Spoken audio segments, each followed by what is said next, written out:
shortly the presents now.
You who are on the road must have a code that you can live by, and so become yourself, because the past is just a goodbye.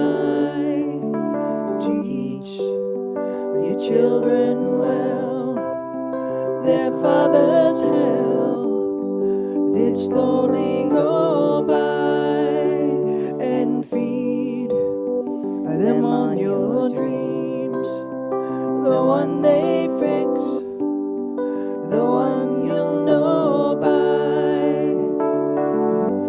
Don't you ever ask them why, if they told you you would cry. Just look at them and sigh,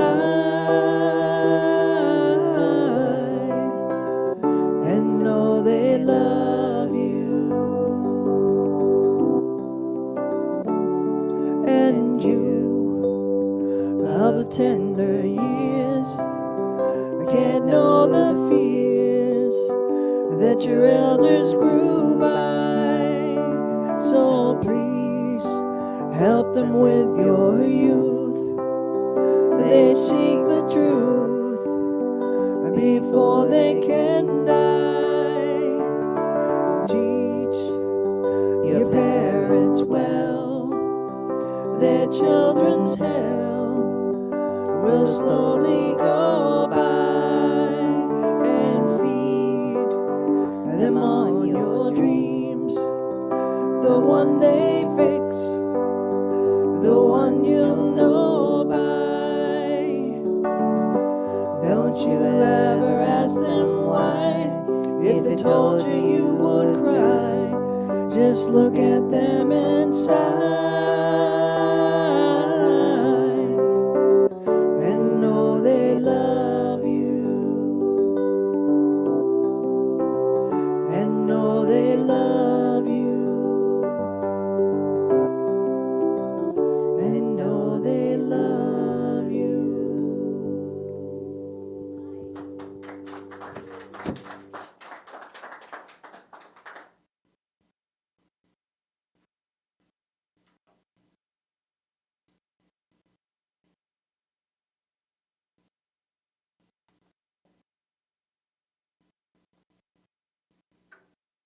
There it is. Oh, boy. Thank you, Barbara and choir. And if you haven't done so already, would you please silence your cell phones? Thank you. Now, we begin today with, by the way, it's Happy Father's Day, and Happy Father's Day to all the fathers here and all the fathers out there. Happy Father's Day. We'll begin with our daily word. And But today, Sunday, June 16th, 2024, today's daily word is Father's Blessing. I bless my Father with loving thoughts of gratitude. Today, I bless my Father and the father figures I have known with thoughts of love and appreciation. The man I call Father may or may not be related to me, but he has touched my life with love. I give thanks for those fatherly figures who selflessly gave their time and love to me to help me grow into the person I am today. Their demonstrations of patience showed me how to give others space and time. Their humor and lightheartedness taught me not to take myself too seriously. Their guidance and trust encouraged me to be independent and trust myself. I would not be the person I am today without the lessons of love and wisdom shared by my Father.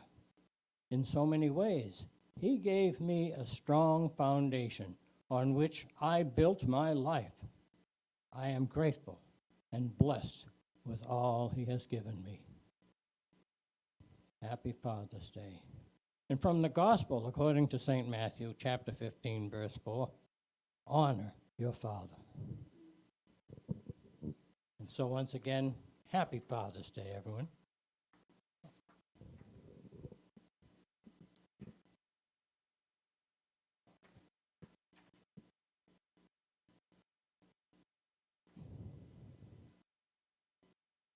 And so Father's blessing is, I bless my Father with loving thoughts of gratitude. And now, would you please join me in reciting our mission statement? We are a loving, nurturing community dedicated to being a positive path to spiritual living, to awaken oneness with God within us all. We dedicate this year to activating the abundance and prosperity in our lives with gratitude, love, action, and connecting to the divine within us and the world around us. Each week, we enact our mission statement by being father, mother, sister, and brother with one another in fellowship after the service. We'll be there, okay? We broadcast live on Facebook and our YouTube channel. Simply go to our website, our webpage at www.unityoftheseacoast.org. Scroll down to the links for our live services or past services on YouTube or Facebook. There is also a blue button called Donate, which allows you to help support our outreach. If you prefer to mail your donation, our mailing address is Unity of the Seacoast, McConnell Center, Suite 246, 61 Locust Street, Dover, New Hampshire, 03820. For event details, see our website or our meetup page. We have upcoming events in June as follows. Acoustic Music Circle is today from noon to 3. Oh, you're going to love that, yes. We'll celebrate Dad with music today, okay? Good idea? All right. And we have a yard sale coming up Saturday, June 29th. I think we'll begin 9 a.m. approximately, yes. So if you have any donations, please speak to Tracy, correct? All right. Tracy, I have a car full.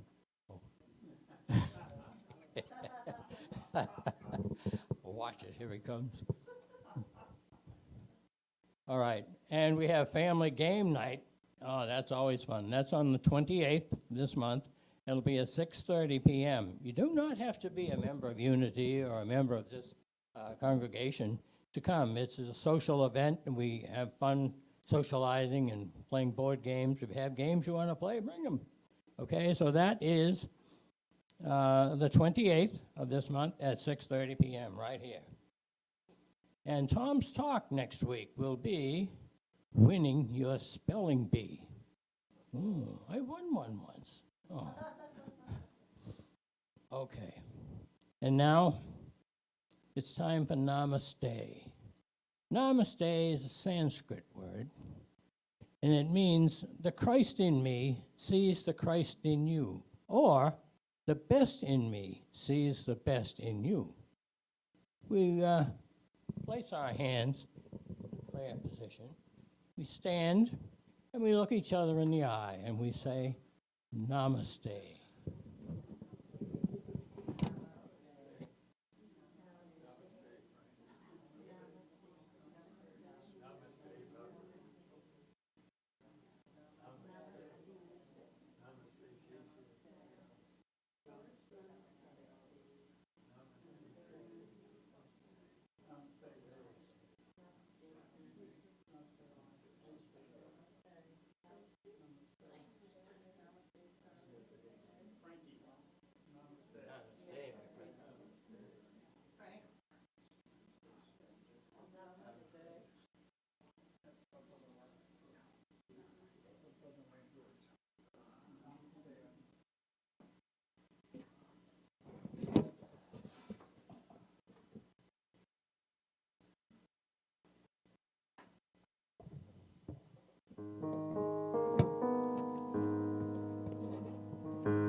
So now you close your eyes like a flower deep eternal sleep.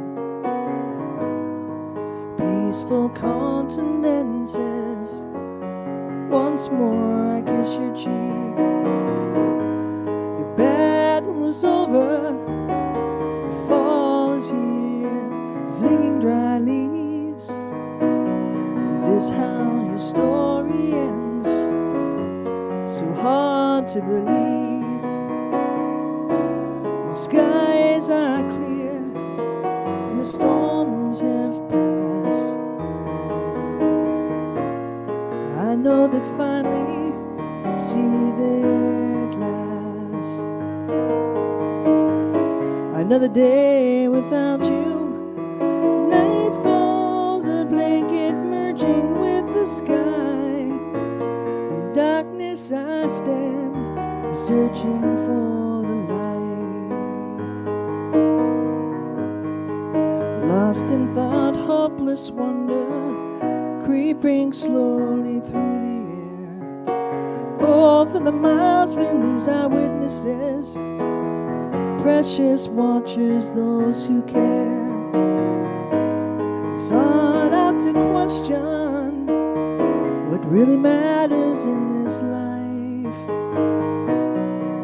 Memories fill me up, and the twilight fades, leaves me mystified. When the skies are clear and the storms have passed, I know that finally see their light. Another day without you.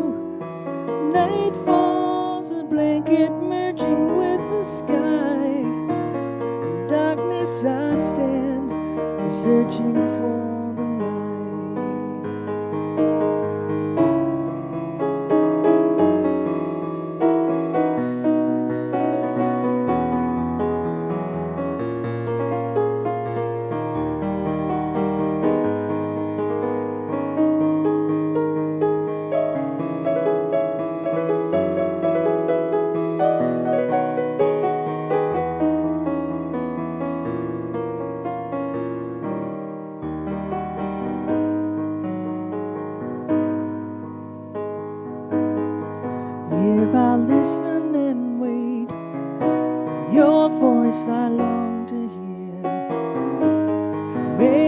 trying too hard. The bitter silence I feel.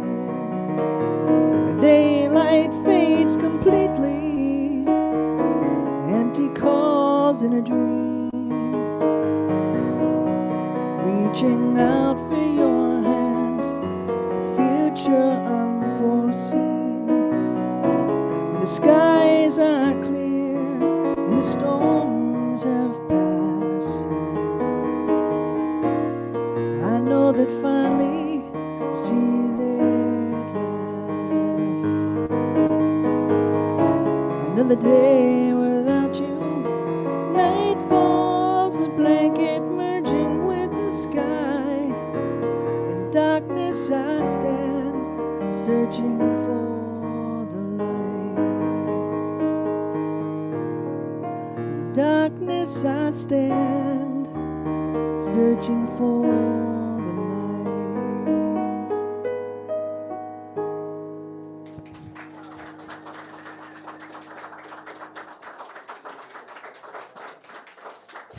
Thank you. I did. It's called There at Last, Song for Father. It was from my father. Truly excellent, Barbara. Thank you. Thank you.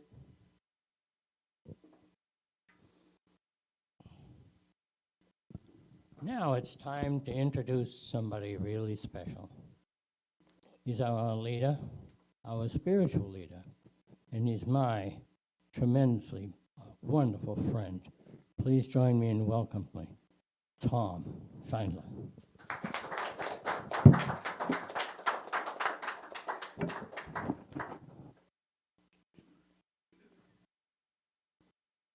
I don't take it lightly when you call me friend. I am so grateful for that, Frank.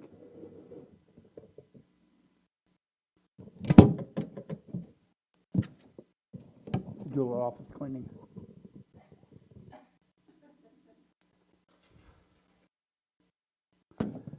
So before I start, I want to mention Ernie's been working on Sea Dog tickets.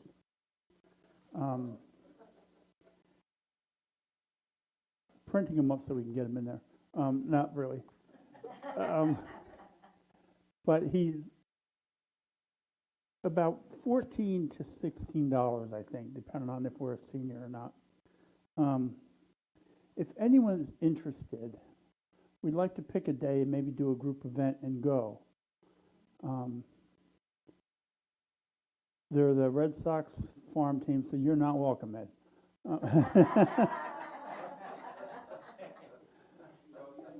Yeah. But yeah, just think about that, and hopefully we can get a group and go up there and see a game and have some hot dogs and popcorn and soda and or whatever else. Huh? And they will announce that we're there. What's better than that? Stroke our ego. Yeah, we'll wear our uni shirts. Barbara. Wow. That song was great. And both, you two together in the first song. Wow. You know, I always say this to the home people. Unless you're here, zero watching. In case you watch later, unless you're here and see the choir, you have no idea how much fun they are. I smile the whole time I'm back there. So today's Father's Day. And I like this day. When I was in my mid-20s, I lived in Eastham. I had a dog. Eastham is a town on Cape Cod. And I worked in Provincetown. And that was, my whole life revolved around that. And then I moved to Florida, where in Florida I met Casey. We went out on a date. One day we were going to Bennigan's because she had a son named Bo. And it was Bo's favorite restaurant. So I met him. And he leans over and he goes, "He looks like Hulk Hogan." Which made me feel pretty good. And then we went to Bennigan's, and he had to go to the bathroom. So I walked him to the men's room, and he walked up to the urinal, put his hands on the edge, and lifted himself. So immediately, I had my first father moment. I got to teach him, don't do that, and wash your hands.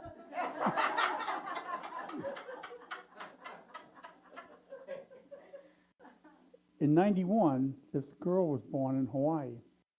And through events that had nothing to do with her, she wound up being put up for adoption. She wound up walking into a therapist's office that my mother worked at. At the same time, we were taking adoption classes to adopt them. We didn't tell anyone because my family's nuts over everything. This is an example of how much. My mother once made this Jell-O and whipped cream pie thing with little store-bought cherries. Horrible, horrible, horrible. But I'm polite. So I said, oh, I like that. Every time I went over her house, I got that. So they take things to the extreme. So we didn't tell them we were taking adoption classes. And then one day my mother calls up and she goes, would you guys be interested in adopting a little girl? And I said, well, we've been taking these classes and,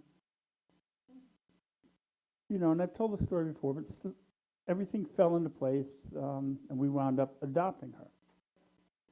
My daughter now lives in Eastham with her dog and works in Provincetown.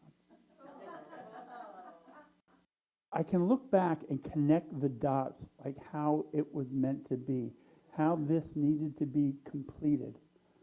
For someone born 6,000 miles away, really meant to be a Polynesian type of girl, doing the exact same things, even the same music. I walk in a house and she's playing Van Morrison.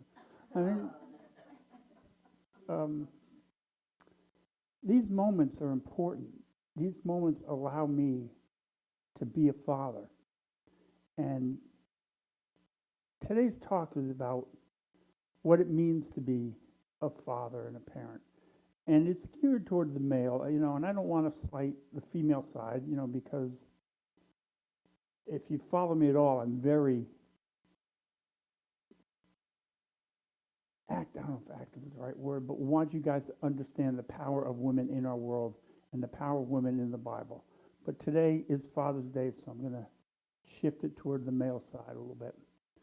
When we start out in life, we rely on our fathers.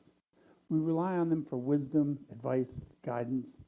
We look toward them for acceptance, to be proud of us.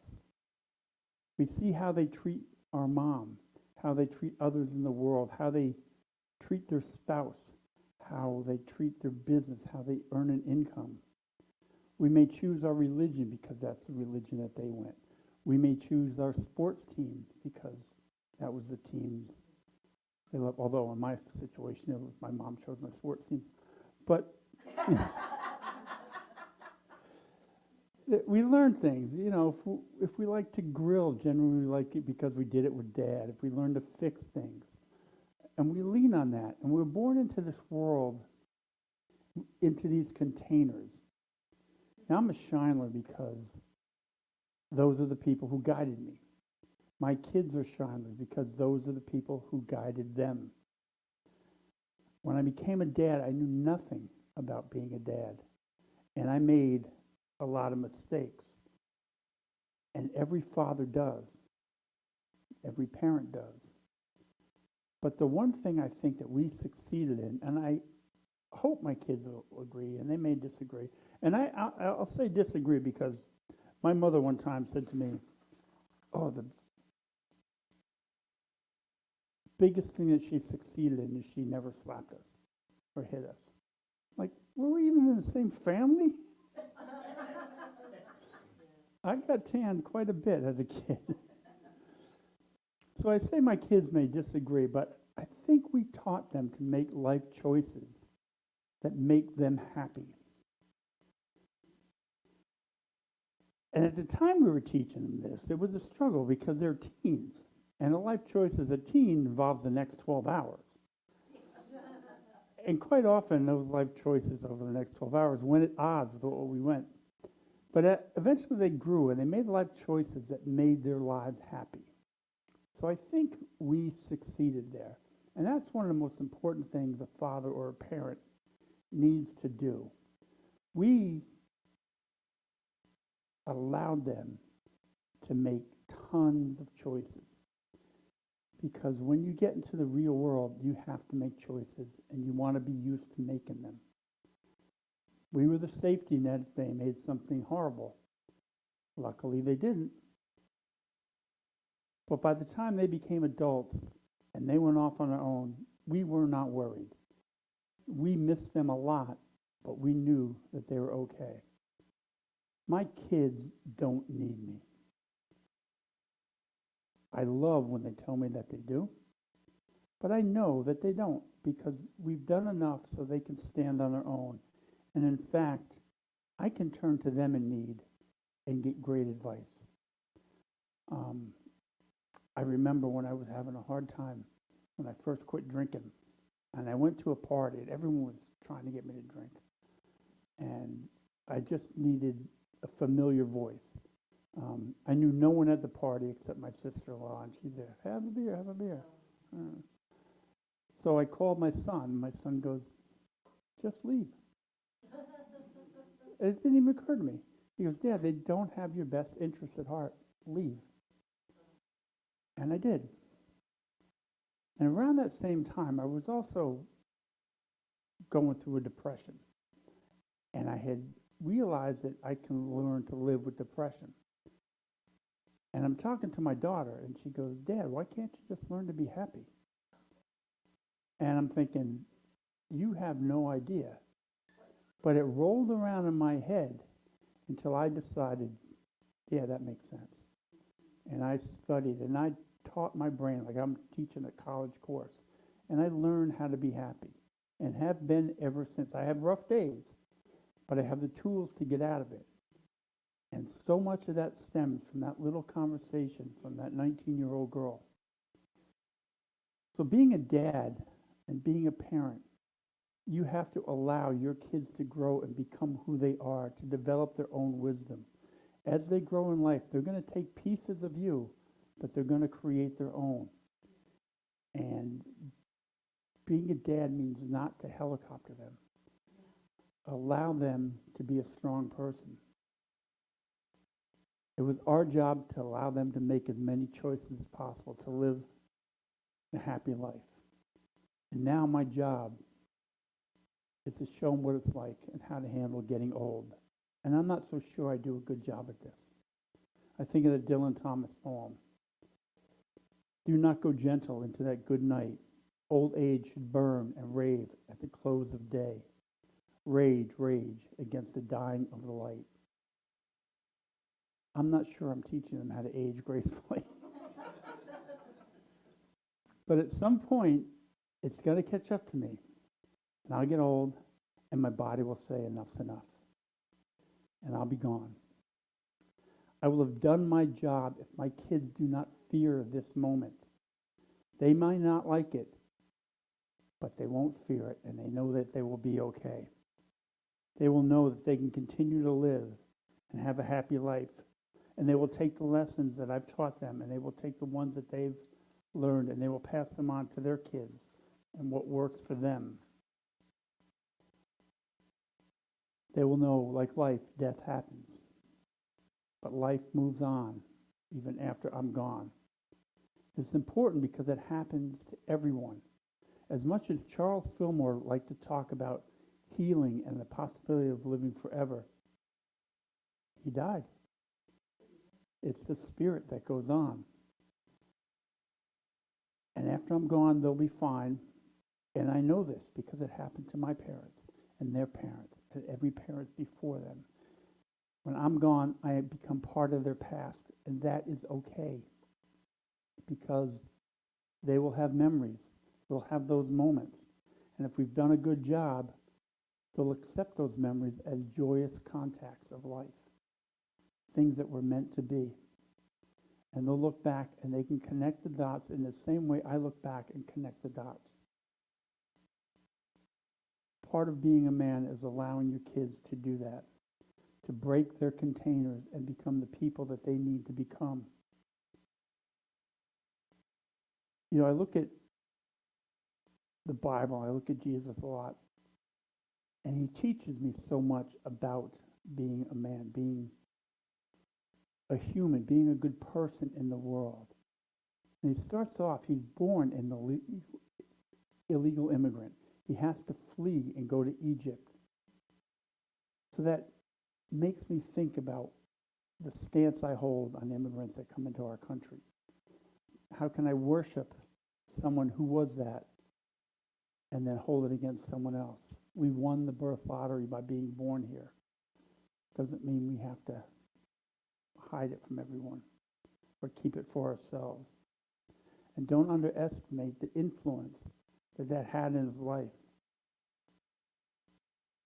He fled because of persecution.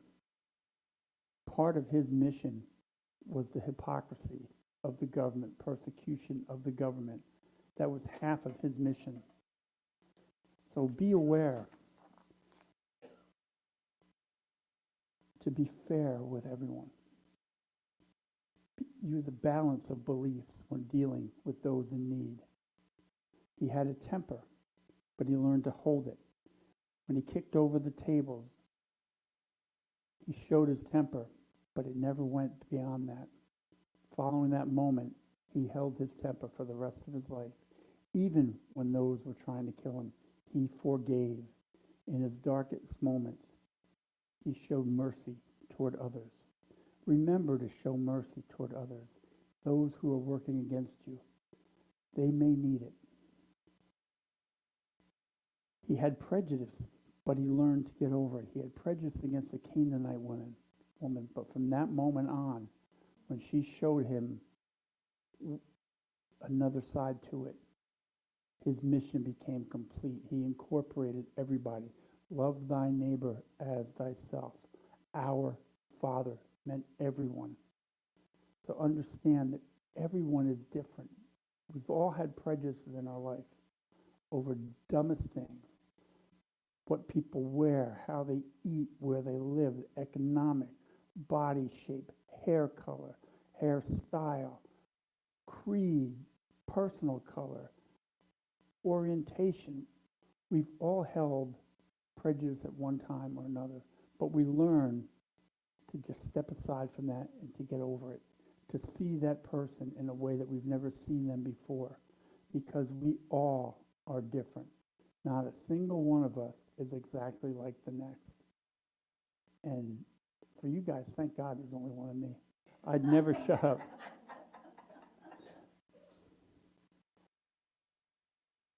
And the one thing I love about that story with the Canaanite woman is he is fallible. It shows his human side, and that's important because he says we will do the things that he does and greater. That could not be if he was this perfect, unattainable being. He has to show us he's human like us because we are human. We all can do those things that he does. So stretch your belief on what you can do and what you can do that's greater. We do it every day. The simplest way to explain that is we have the ability to open up another human, go in there, fix it, and close it. We can do it with another species. That is phenomenal. And we have that ability. And if we don't do it to that extent, because I'm not a doctor, I can't do that. We have the ability to love each other and lift each other. Everyone he came in contact with, he showed grace. He treated women with more respect than the whole culture. I mean, that's revolutionary on its own. At the time, you were not allowed to walk up and just talk with a single woman, like sitting at a well. It didn't bother him. Half his people that followed him were women. They said women help support him. He's very active in the way he treated people, in the way he treated less than, what we consider less than, those who are ill, those who have mental disease, those who were poor, those who were dirty. It did not matter to him. And he chose those people to help and heal, and he chose those people as friends. I always use Peter as an example because he met Peter while he was mending his nets after a night of fishing. This guy probably reeked. It was anything about fishing is not the cleanest thing in the world. But he saw value in him. See value in other people. That's a sign of being a man. It's a sign of being a good human, but because we're focused on the male side. See value in everybody. Care for everyone. Be strong when you need to be strong. Cry when you need to cry. Jesus wept. The shortest line in the Bible is when Lazarus died, and it said Jesus wept. We are allowed to weep. We have this idea that being a man has to be stoic. And people cling to that.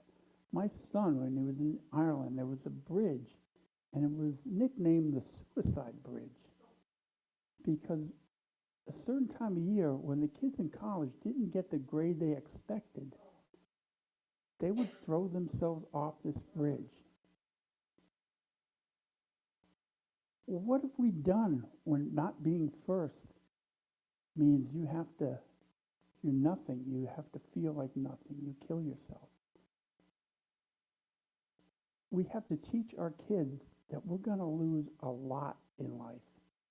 We're not going to be first, but second's okay, third's okay, last is okay, because we're going to be last in stuff. How do you grow and find the things that you enjoy in life if you can't accept not being good at something? Everyone's not good at stuff. When you're a baby, your first step, you suck. You're just one step and over. But we get better. Everything we do, we get better. Because that's part of life. We get the wisdom. Wisdom and enjoyment should be one of the first things about being a human that we teach our kids. Because you're going to miss. That's what, when I coached soccer, that was one of the things I loved about soccer.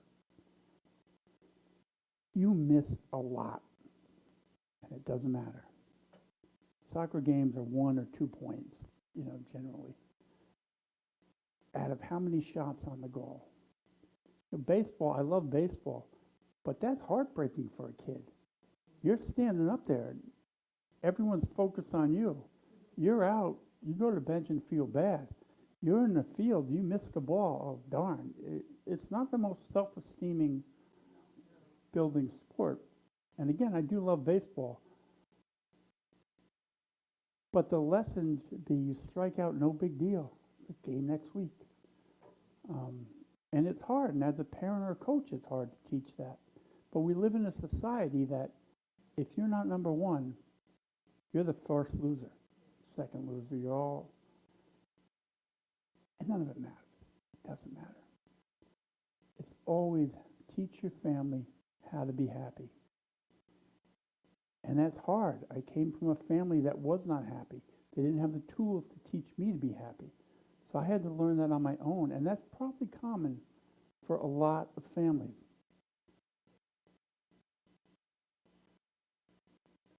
When you look at people, look at them with grace. Try and see you in them. Because when we see the commonalities, the differences don't matter. You ever hold the hand of a black man? The contrast makes each hand look beautiful. If you sit there and you stare at the differences, now not my hand, they're all purple, but differences side by side, that's why the world has so many colors. That's what makes up a tapestry. You need all the colors and all the differences to be what they are. And when you don't do that, you're acting almost childlike. Oh, I don't like you for that reason or for this reason. That's teenage stuff at the latest. It makes me think of Corinthians. When I was a child, I spoke as a child. I understood as a child. I thought as a child, but when I became a man, I put away childish things. Put away those things which make you judge others. Teach your children that. Teach those around you that. Interact and take each interaction on a personal level to give it some value for you. Forgive others. Forgive our trespasses as though we would have those forgive those trespasses, as we forgive those trespasses against us. How many times in our life have we wanted to be forgiven, yet we won't offer that same grace to another person? We'll carry this self-righteousness, like we're winning some victory by not forgiving them. To who? It's only hurting you. Drop the weight. I don't think Jesus would have transcended if he could not have forgiven those people in that final moment. Forgive them, for they know not what they do. I mean, that is the most gracious act. He's up on the cross. He's dying. He's been tortured. And he forgives them. What do you got that's so big that you can't forgive? Doesn't mean you have to forget. Don't become a doormat, but learn to let go of those things.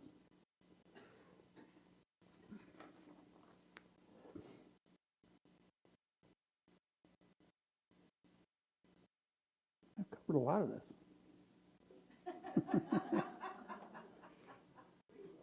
Yeah, I have.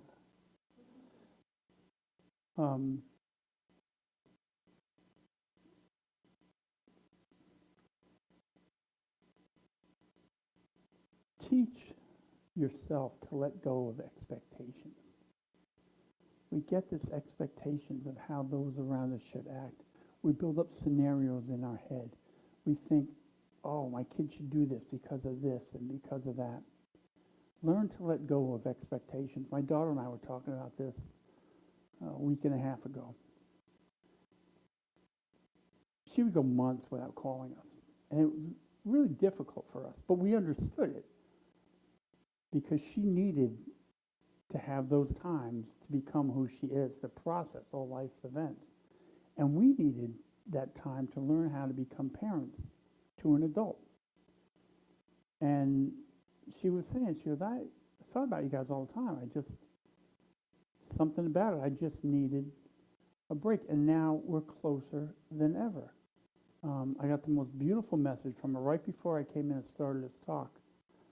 And it was just nice. Got a call from my son on the way in. When we go visit her, she's still daddy's little girl, but she's mom's best friend. They're the same, except for hair length and color. But because we all needed that time to each one become who they are going to be. Our son did it too. We heard a lot from him, but he was in Ireland. He went quite far away to sort out who he's going to be. And not that we were such horrible parents that he had to run away from us. But every generation goes through these moments. And allow your kids to do that. They're not going to include you in everything. They're going to go to barbecues or have barbecues, and you're not invited. Big deal, you missed a meal. I'd rather know that they're happy than have that phone call saying, oh, come. I love going to visit, and we visit a lot. And the funny thing is, the less we try, the more we hear from them. There's no expectations on them. And for us, there's no expectations on us. Our kids are going to live a life very independent from us.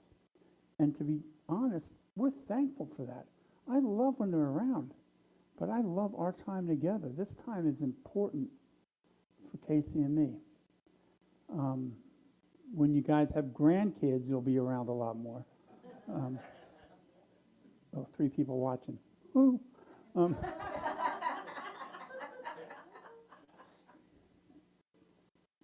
But we learn all these things as we go. Being a father means to let my kids be who they are and who they want to be, unless it's a Yankee fan. I have limits. I'm sorry, Ed. In case you haven't figured out, Ed's a Yankee fan. I forgive you,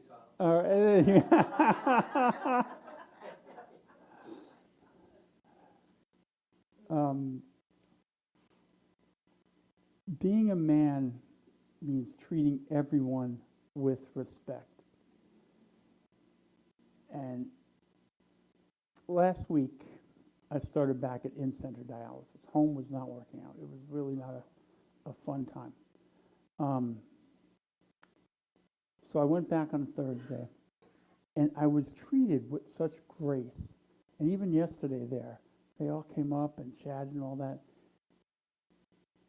And that was because I always treated them with grace and respect. I would sit there and watch these people so mad at dialysis and so mad at the staff when all the staff is trying to do is take care of them and help. So even if I was having a bad day there, I would never say anything negative to them because it had nothing to do with them. And their whole job is to make my life livable and to live. But because of that, the respect I got from them yesterday and Thursday is just amazing. Treat people that way. It comes back. They need it. Inconveniences happen every day. Let it go. Doesn't matter if someone took your spot. Doesn't matter if they pulled in front of you, unless they actually hit you. I say that because I got cut off on the bike yesterday. But none of it's personal. So let it go. Treat people with respect. Allow them to live their life.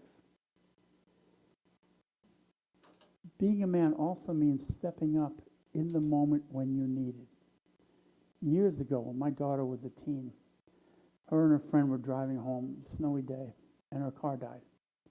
So she called the tow truck, and while they're waiting, and the tow truck driver was being very inappropriate, the girl she's with, her father, drove by and got out, and tow truck driver made a comment to him, and he put him in his place. These were teenage girls. You don't talk like that. Load up the car and get out of here. And then he made sure, he brought my daughter home. That's what being a man is. It's stepping up in the right moment, making sure no one treats anyone in a way that they shouldn't be treated.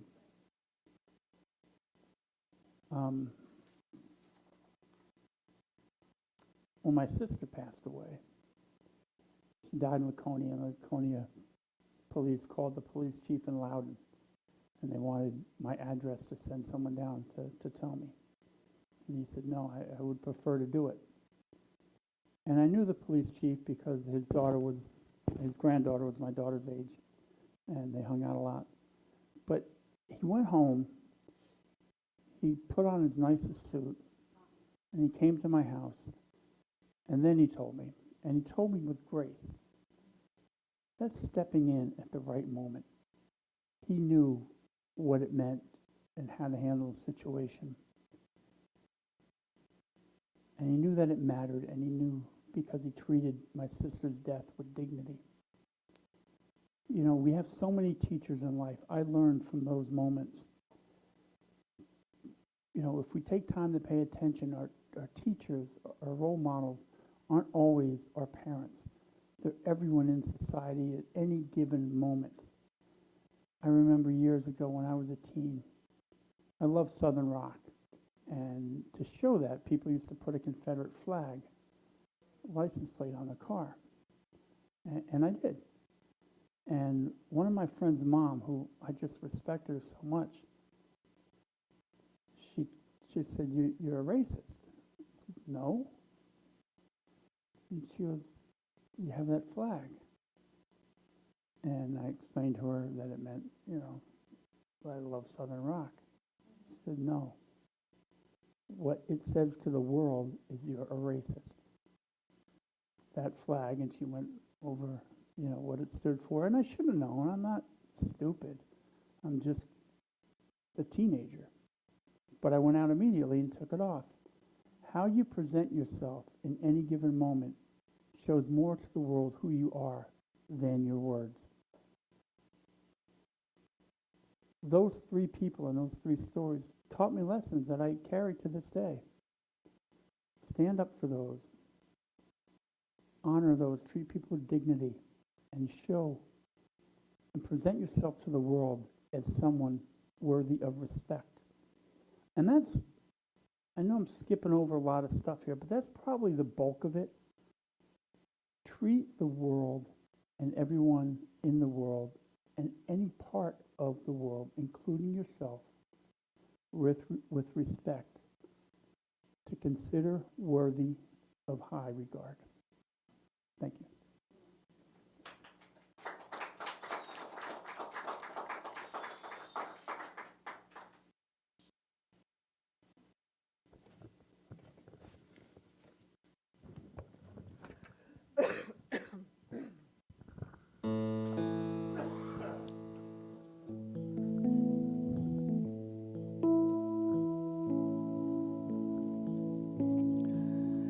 Travel on, great soul, carry on, wise one.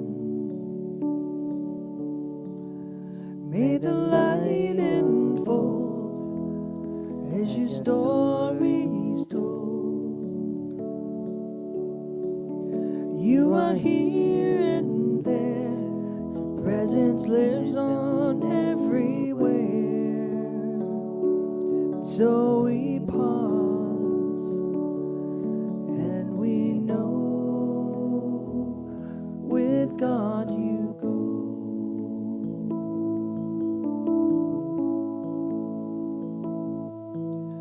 From the deep within, from the great beyond, you sent a blessing out as we sing this song. For your love will always travel on. Oh, your light will always travel on. Yes, your grace will always travel on. Amazing grace, how sweet the sound. What amazing love one soul can spread around. So lay your burdens down, there's angels all around. I can hear the sound. Can you hear the sound? We can hear the sound of love going around.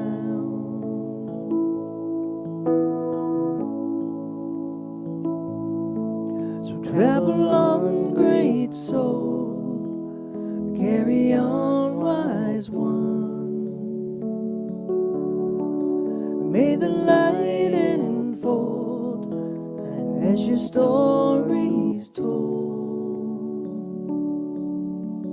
You are here and there, your presence lives on everywhere. And so we pause and we know with God you go.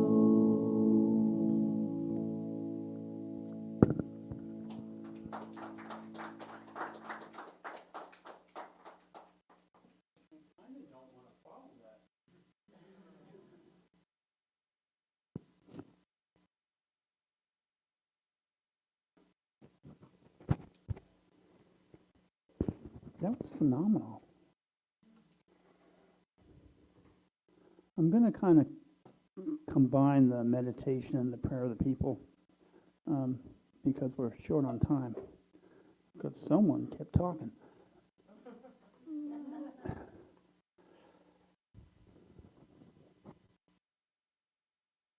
ask you guys to get comfortable. And take in a deep breath. Allow it to leave and develop your gentle, your own breathing pattern.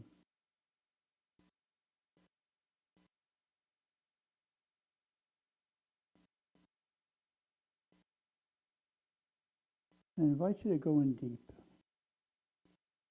To that place where your heart touches God. Where in that place you know that God is the power and presence in your life.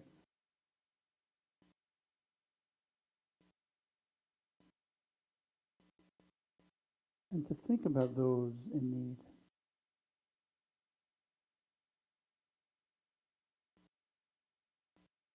Those who are ill,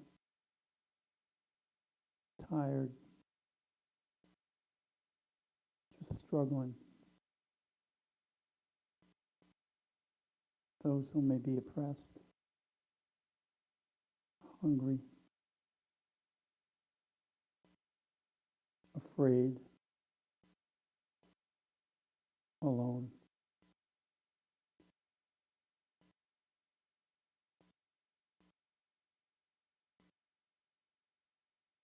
For anyone who fights any type of battle,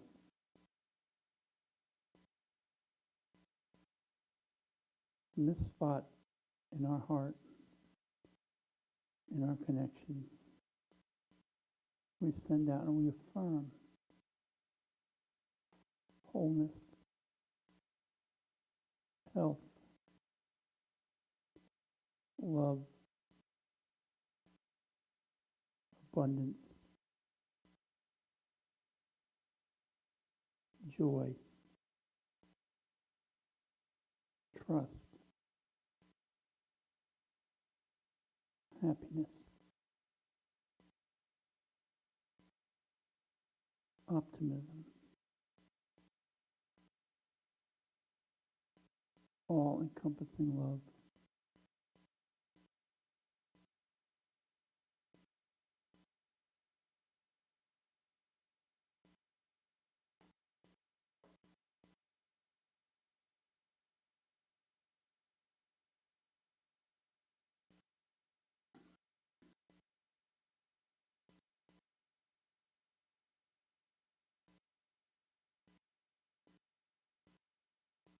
We get to share this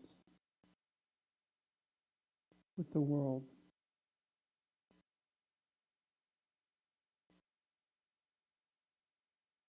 We get to be the beacon to those everywhere.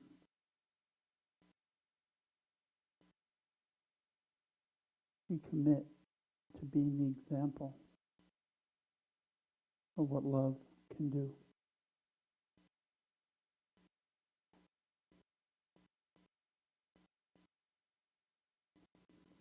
And so it is.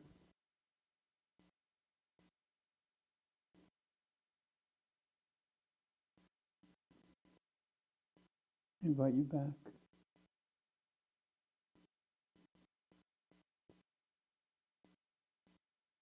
And I ask you to just hold that thought throughout the week. When you hear something negative, then you can shed light into each situation. I'm going to invite Frank up so we can do the prayers of tithes and offerings.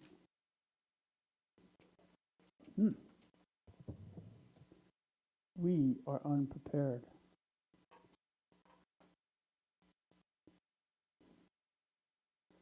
Normally we'd have a bag now, but I didn't bring it in.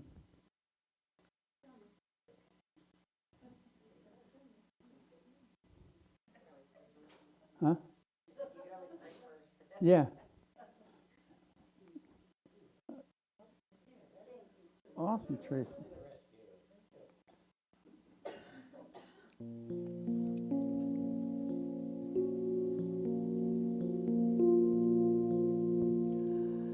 If I was a raven, I'd fly on through the heavens. I'd fly to all my loved ones. If I was a raven, some say upon that mountain there is many raven. They call out to the living from somewhere far beyond them. For those with love that have flown on, from those with love that have flown on.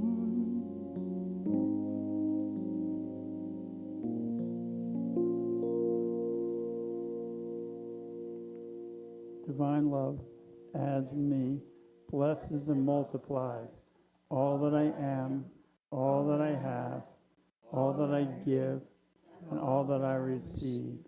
And so it is. Amen. Join us for the prayer of protection. The light of God surrounds me. The love of God enfolds me. The power of God protects me. The presence of God watches over me. Wherever we are, God is, and we as well. And we are richly blessed. Thank you. Join us for the peace song.